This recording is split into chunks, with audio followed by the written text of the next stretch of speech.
À la fin du XIIe siècle, sur la pointe sud-est de l'île de la Cité, une nouvelle cathédrale est en construction. En effet, la population parisienne est en constante augmentation. L'île de la Cité, en particulier, est très densément peuplée.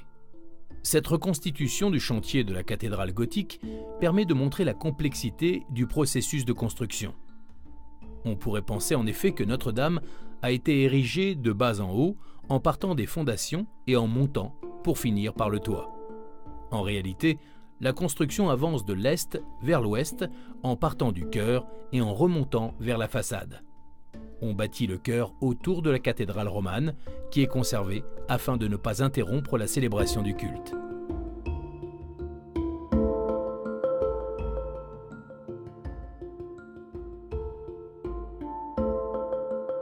En 1200, le chœur de Notre-Dame est achevé.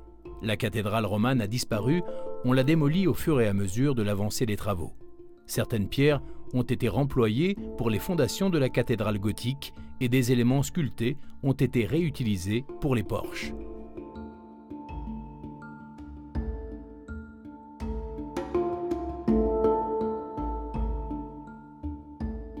En 1230, l'ancienne cathédrale carolingienne n'existe plus. On a élevé la façade et les deux tours de la nouvelle cathédrale qui sont presque achevées. Parallèlement, on a repris la construction des premières travées de la nef, qui viennent contrebuter la façade.